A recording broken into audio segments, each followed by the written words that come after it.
दोस्तों, जैसा कि आपको मालूम है, बिहार विधानसभा चुनाव को लेकर जहां सभी समाज कहीं न कहीं अपनी आबादी के एतबार से हिस्सेदारी माँगता है, उसी में बिहार का 18% अक़लियती समाज है, जिसके पास कोई लीडर नहीं है और ये बात खुद समाज के जो ज़िम्मेदार लोग हैं, वो कहते हैं। हमारे साथ मौलाना इमरान आलम साहब हैं, ऑल बिहार मदरसा युवा शिक्षक संघ के प्रदेश अध्यक्ष हैं। सबसे पहले तो हमारे प्रोग्राम में आपका स्वागत है, खैर मकदम है। मौलाना इमरान साहब, आप लोग भी ये सवाल कहीं न कहीं उठाते रहे हैं कि लीडरशिप कहीं न कहीं मुसलमानों में नहीं है, अक़लियती समाज में नहीं है। अब सवाल यहाँ सभी पार्टियाँ ये कहती है कि जिसकी जितनी आबादी, उसकी उतनी भागीदारी होनी चाहिए। मसले कई हैं और लीडरशिप के नहीं रहने से मसले हल नहीं हो पाते हैं। ये हम नहीं कह रहे हैं, बल्कि आम लोगों का कहना है। आप क्या मानते हैं, अगर लीडरशिप की बात की जाए, तो 18% आबादी का लीडर कौन है? सबसे पहले मैं आपका शुक्रिया अदा करता हूँ और बहुत अच्छी आपने बात को उठाया है। जिस आबादी ने भारत की आज़ादी से लेकर अब तक जितना मेहनत करके इस भारत की रक्षा, सुरक्षा, मेहनत किया है भारत के लिए, अगर आप इनकी तारीख पलट कर देखें, तो 75 साल आज़ादी के बाद आज इनके पास वैसा लीडर नहीं है, जो इनकी बातों को सरकार तक पहुँचा दे या इनके काम को कराने के लिए किसी हुकूमत से बात करके इनके मसले को हल कर सके। आप जब देखते हैं तो लीडरशिप हमारे दरमियान खत्म हो चुकी है। 18% की आबादी है, लमसम 19% आज के दौर में जो बिहार का सर्वे है उस हिसाब से भी आप देख लीजिए। लेकिन ये आबादी अपने लीडर के तलाश में दर बदर की ठोकरें खा रहे हैं। ये तो अपने आप में एक बहुत आप बड़ा सवाल आप उठा रहे हैं कि ये आबादी जो है, अपने लीडर की तलाश में दर-बदर की ठोकर खा रही है, यानी लीडर नहीं है। तो फिर क्या होगा? आबादी के एतबार से हिस्सेदारी माँगते हैं लोग, आबादी के एतबार से तमाम चीज़ों को उठाया जाता है, वोट पैटर्न को भी देखा जाता है। लेकिन हकीकत ये है कि जो अक़लियती समाज है, जो मुस्लिम समाज है, अगर उसके मसले पर गौर किया जाए, तो मसला पूरी तरीके से हल नहीं होता है।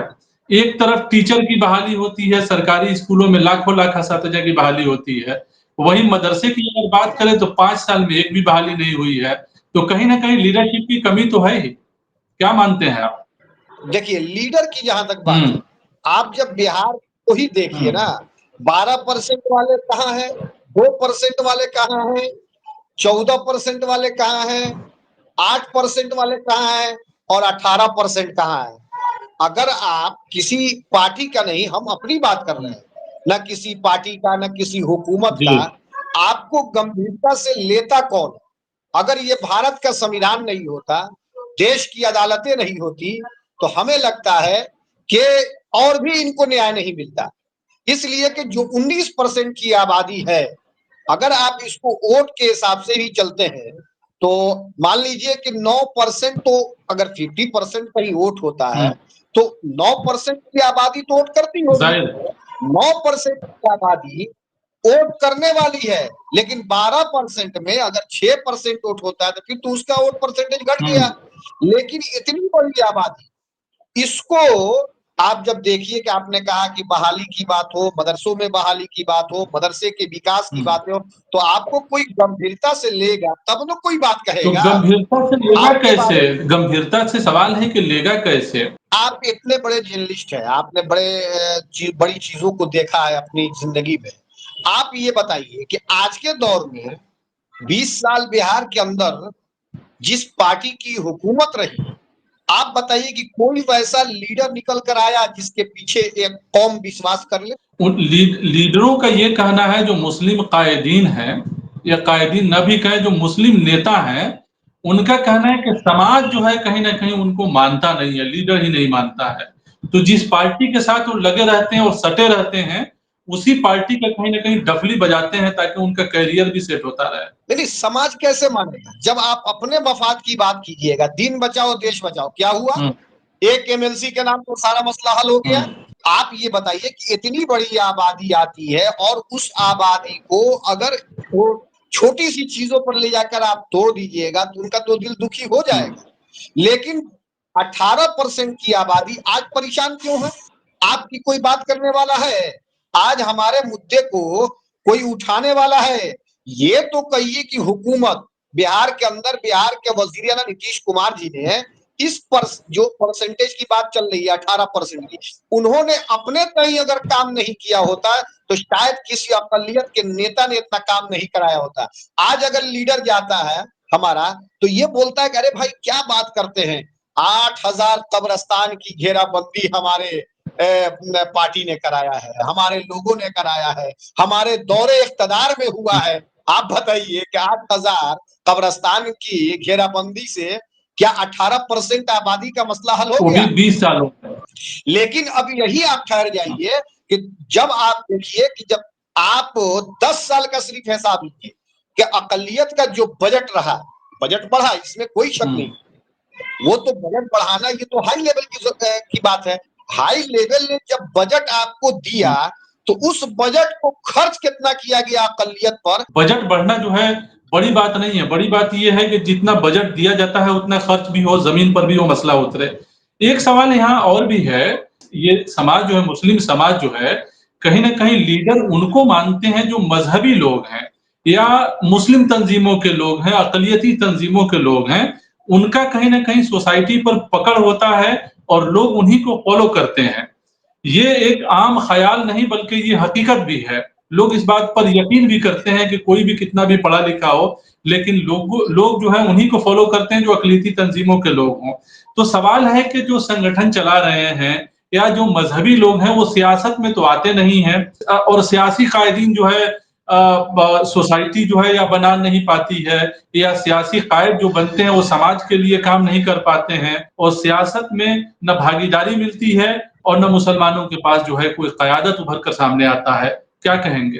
देखिए, इसको बस मैं इस तरह से बयान कर दूं कि सिर्फ 10 साल में आप ये बताइए कि किसी आप मुस्लिम लीडर के पास पहुंचते हैं, वो कहेगा आपने वोटे नहीं दिया तो हम क्या कहें सरकार से, आपका मामला यही हवा खत्म।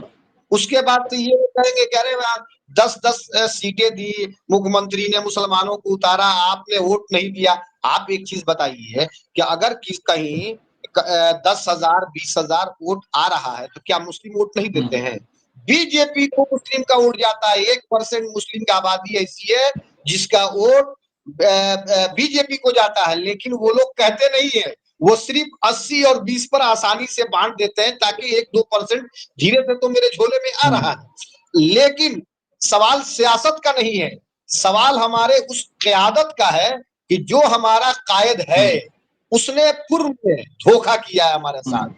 जो लोग हमारे आगे रहे हैं वो हमसे, हमारे मजहब, हमारे जो लोग हैं, कौम के जो लोग हैं, उनसे उन लोगों ने दूरी बनाकर रखा। मैंने तो कहा ना कि आप बजट का सर्वे कीजिए कि किस साल का बजट अकलियत के नाम पर हुआ हो और मुकम्मल सही तरीके से खर्च हो गया हो। इसलिए सिर्फ कहने के लिए कि 8,000 कब्रिस्तान का घेराबंदी हो गया, ये क्या आसानी से आप कह के निकल जाइएगा? लोग आते हैं जो अक़लियती आबादी है, मुस्लिम आबादी है, अपने प्रॉब्लम्स को लेकर, अपने मसले को लेकर नेताओं के पास आते हैं, मुस्लिम नेताओं के पास आते हैं और पार्टी भी ये मानती है कि हमारे पार्टी में जो मुस्लिम लीडर हैं, वो कहीं न कहीं अल्पसंख्यक समाज का काम कर रहे हैं।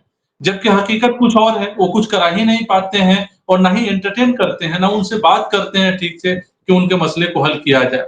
कई सारे सवाल हैं, देखिए मदरसा का इश्यू है, टीईटी का मामला है, एजुकेशन का मसला है, कई सारे मसले को लेकर जो है लोग पहुँचते हैं, लगातार पहुँचते हैं और उनके मसले को हल नहीं किया जाता है या उनके मामले को आगे नहीं पहुँचाया जाता है। तो फिर ऐसे मुस्लिम लीडरों के बारे में क्या कहा जाएगा? क्या वो समाज के लीडर हैं या नहीं है? फिर तो समाज के पास जो है एकदम से लीडर ही नहीं है। मैं आपको एक चीज में बता रहा हूँ कि जो आपने कहा कि हम अपने लीडर की तलाश में अक़लियती तबका आज भी घूम रहा है। सवाल ये है कि आपने मदरसे का नाम लिया कि मदरसे में बहाली नहीं, स्कूल में लाखों लाख की बहाली हो गई। सिर्फ 2022 आई और जिनको पसंद नहीं आएगा, भारत की के अंदर जो संविधानिक हमारे पास इख्तियार है, जो पावर है, हम न्यायालय चले गए। तो जब आप न्यायालय पहुंच गए तो आप यहीं पर अब ठहर कर इन चीजों को देखिए कि न्यायालय ने उस कानून पे तो स्टे लगाया नहीं। तो जब स्टे नहीं लगाया तो बहाली तो होनी चाहिए। इसकी जिम्मेदारी किसके पास जाती है? हुकूमत के पास जाती है। आप सिर्फ मदरसा बोर्ड को अगर कह देंगे तो चेयरमैन मदरसा बोर्ड हो चाहे सेक्रेटरी मदरसा बोर्ड हो, वो क्या कर सकते हैं? उनको एक नियमावली थोप दी गई कि भाई ये नियमावली आपको है, इस हिसाब से वर्क करना है। आपको बहाली करना है तो आप कहते हैं कि मामला न्यायालय में है। आपको कमेटी बनाना है तो आप कहते हैं कि आप नियमावली 396 के तहत बनाइए। तो फिर एक अंगने में दो अंगना क्यों हो गया? एक, जब तक उस पे हाई कोर्ट का स्टे नहीं होता है, माननीय न्यायालय का स्टे नहीं है, तो हम पुराने हिसाब से वर्क करना चाहिए, हमको तो रुकना नहीं चाहिए था। फिर यहाँ लेकिन पे क्या सदन मानते में हैं, एक साजिश है, एक नजरअंदाज करने की एक जबरदस्त कोशिश है कि नजरअंदाज कर दिया जाए, बहाली न कराई जाए। सुन लीजिए, जो हुकूमत मदरसों के साथ कहती रही कि हमने इतना काम किया है, क्या ये बात छुपी हुई है बिहार के वजीर आला नीतीश कुमार जी से? सदन के अंदर जब आवाज उठी कि नियमावली को चेंज किया जाए, बहालियां नहीं हो रही है मदरसे में, मदरसे को आप आधुनिक करने की बात करते हैं, लेकिन जब तक मदरसे का बुनियादी मामला नहीं ठीक होगा तो आप मदरसे का विकास कैसे करेंगे? आप एक चीज बताइए कि मदरसों को आप बिल्डिंग के लिए कोसते हैं, मदरसे में जो बिल्डिंग बनी है, आप कितने मदरसे हैं? 1942 ग्रांट शुदा मदरसे हैं, आप उनको उठाकर देखिए कि 8 ही 10 मदरसे ऐसे होंगे जिसमें गवर्नमेंट की तरफ से पैसा दिया गया हो और बिल्डिंगें बनी हो। लेकिन ये जितने बिल्डिंग आपको मदरसे की नजर आती है, या तो वो ज़कात की रकम की होगी, सदका का होगा, अतिया का जी। होगा, कोई अगर दुनिया से चला गया तो उसके नाम पे दान किया गया होगा, वो बिल्डिंगें हैं। और उस पर जो है आप आधुनिकीकरण की बात करते हैं, तो पहले सिस्टम तो सही कीजिए, पहले लेकिन तो आप हमको ये स्टाफ तो लेकिन दीजिए। सिस्टम को सही करना नहीं चाह रहा, ना सिस्टम सही कराने के लिए मुस्लिम लीडरशिप की तरफ से कोई मुतालबा और कोई मांग किया जा रहा। मैंने आपको बताया ना कि 4 साल में 2022 से लेकर अप्रैल 2022 से लेकर मैं 25 तक की बात आपको बता रहा हूं।